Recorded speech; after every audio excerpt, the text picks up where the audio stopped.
Et bien le bonsoir, bah du coup, c'est le terme, vu l'heure qu'il est. Il est 5 heures du matin. Du coup, bienvenue sur la chaîne. Alors, je pense que pour ceux qui me connaissent pas, du coup, on va partir sur un contenu exclusivement GeoGuessr. Donc, j'ajusterai paramètres vidéo, audio, machin au fur et à mesure du temps. Pour l'instant, je me lance juste dans le truc. J'ai un petit peu d'expérience sur GeoGuessr, mais elle est vraiment ridicule. Je veux dire, j'ai vraiment pas une expérience vraiment poussée là-dessus.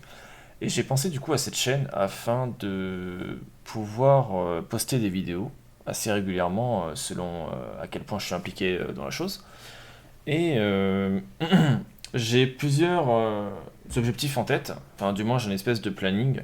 En gros, ce que je cherche à faire pour l'instant, c'est commencer GeoGuessr. Et par commencer GeoGuessr, j'entends traîne mon propre pays, du moins exclusivement la France et la Corse pour l'instant. Donc je vais me focaliser exclusivement dessus, jusqu'à être bon, jusqu'à avoir même un bon niveau en France, avant d'attaquer justement le World. Donc comme j'en ai parlé auparavant, j'ai des connaissances en World, mais je sais pas vraiment les exploiter, et puis je pense qu'il vaut mieux commencer à petite échelle avant de se lancer dans une échelle justement plus grande. Donc cette chaîne sera réservée exclusivement pour ça. Euh, pour ceux qui ne me connaissent pas, j'ai quand même une chaîne principale, EnergyZ Gaming. J'ai une chaîne Twitch, EnergyZ aussi.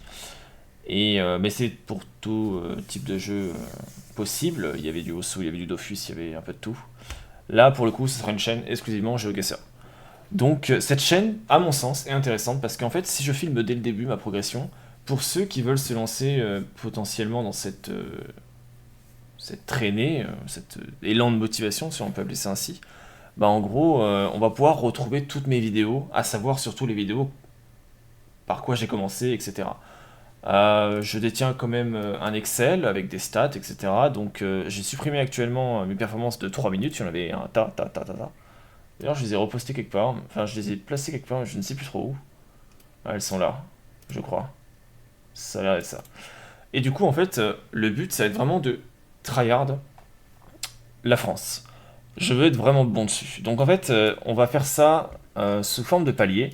À savoir, on commence par des timers de 3 minutes. Le but, c'est de faire plus de 24 500. Si je dépasse ce palier-là, je descends en termes de timer. Donc, par exemple, j'ai commencé avec 3 minutes. Donc j'avais des rounds de 3 minutes pour faire un score supérieur à 24 500. Je l'ai fait une fois. J'estime donc nécessaire de réduire le temps afin de compliquer la difficulté. Avec moins de temps, forcément, il faut être un peu plus pressé et si possible un peu plus précis. Donc voilà, mon niveau est aussi exécrable en France. Hein. J'ai vraiment pas beaucoup d'expérience, comme je disais, sur GeoGuessr. Donc si vous voulez mettre des commentaires du style c'était facile ou des trucs comme ça, bah, j'ai envie de dire faites-vous plaisir, mais je vais pas forcément les prendre en compte. Pour moi, je suis dans une optique vraiment de progression et d'évolution. Donc voilà. Je vais avant tout me baser sur ma propre concurrence, c'est-à-dire mes propres scores, avant de chercher justement de la ranked world, etc. Donc le but, c'est de se battre soi-même, de faire toujours mieux et de faire davantage de meilleurs scores. Donc actuellement, je suis en train d'apprendre les numéros par cœur. Ça prend un peu de temps, mais ça commence à avoir de la gueule. Alors par contre, j'ai beaucoup de mal à retenir les départements. Je pense que c'est une chose que je ferai plus tard. Pour moi, les numéros sont beaucoup plus explicites et beaucoup plus intéressants que d'apprendre les départements en eux-mêmes. Donc pour ceux qui ne me connaissent pas, j'habite dans le nord-est, dont justement ce numéro 83 constitue la Meurthe-et-Moselle, pour l'instant. Et voilà, donc on va dire que je serais potentiellement region guess le nord-est, mais en réalité c'est pas si évident. Je trouve que c'est le plus dur. Pourquoi? Parce que dans le sud-est, on retrouve ces fameuses montagnes, on retrouve ce côté un peu chaleureux. Je pense que vous voyez de quoi je parle. Dans le sud-ouest, on retrouve les pins, on retrouve ces plateaux, on retrouve ces vignes, etc. Dans le nord-ouest, on va avoir tendance à vraiment se situer sur des terrains très plats, notamment autour de Nantes. Alors qu'en Bretagne, ce sera un peu plus différent. Bref, il y a quand même plein d'éléments qui font que par rapport à la Bretagne, à la Normandie, par rapport à tout ce qui touche à la Loire, tout ça, ça se distingue assez rapidement et assez facilement par rapport à l'environnement, l'architecture également, notamment pour la Bretagne. Pareil pour le sud-ouest, pareil pour le sud-est. Pour moi, en réalité, je trouve que le nord-est c'est le plus dur. Je suis peut-être à côté de la plaque, mais je reste persuadé que le nord-est c'est le plus dur. aparté pour le nord, tout ce qui est côté de l'île, tout ça, on va retrouver de la brique, on va retrouver une architecture beaucoup plus juste différente pour le coup. Donc en vrai, pour moi, le nord-est c'est difficile. Excepté peut-être l'Alsace, en vrai, qui se reconnaît assez facilement. Mais qu'est-ce que vous voulez distinguer qu'est-ce que vous voulez distinguer du Reims qu'est-ce que vous voulez distinguer de l'Auxerre? C'est pas si évident que, à la limite, je sais pas, dans le sud-ouest, on va plus facilement distinguer un Bordeaux d'un Toulouse, ne serait-ce par rapport à l'architecture, ou alors, à la limite, dans un autre cas de figure, on peut distinguer Orthez j'ai pas un autre exemple sous la main, mais bref. Je trouve que c'est plus dur. Mais bref, peu importe. Voilà, c'est juste pour situer, donc je pense que je suis dans une bonne élancée. Avec une optique de stats et tout, moi je pense on est bien élancé. Donc le but ça va être de traîner du no move, surtout du no move.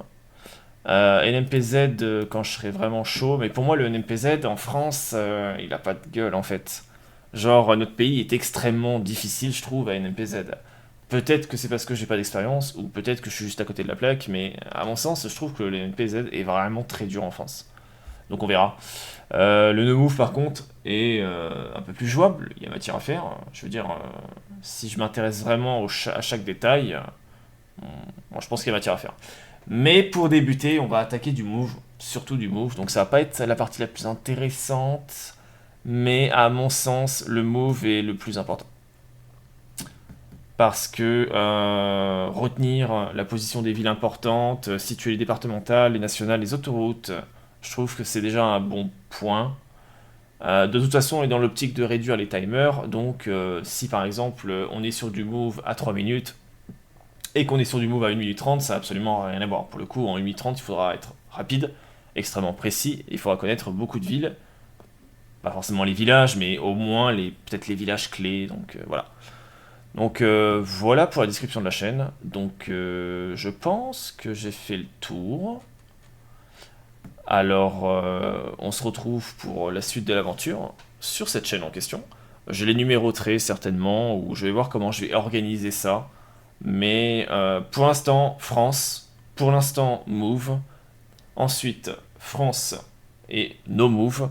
Et une fois qu'on sera au taquet là-dessus, que je connaîtrai mes numéros par cœur, machin, on attaquera le World. À savoir les bases du World, les métavoitures. Je vous ferai part, parce que mine de rien, je connais pas grand-chose, mais j'ai quand même quelques sources. Je vous ferai part Je vous ferai part de ce que je sais déjà, de ce que je peux partager, de ce que je peux récupérer en termes d'informations, parce que il y a déjà des joueurs à l'heure actuelle qui ont un tas d'informations. Euh, pour ma part, la personne que je visionne en termes de référence, c'est Géo Gabriel. Donc j'aime beaucoup son optique, j'aime beaucoup son niveau de tryhard, j'aime beaucoup son application, le fait de vouloir toujours apprendre, taper les erreurs, etc. Voilà, donc pour moi ce sera un peu ma référence. Je ne vais pas tirer ces informations de lui, loin de là forcément, parce que c'est pas le seul que je regarde, mais en termes de référence, en tout cas, pour ma part ce sera Géo Gabriel. Donc voilà, bah écoutez, on se retrouve sur cette chaîne. Je vous laisse visionner tout comme bon vous semble. Et puis du coup, on aura une chronologie temporelle sur mon amélioration. Sur mon évolution, si on peut le caractériser ainsi. Voilà. Allez, on se retrouve. Ciao, ciao.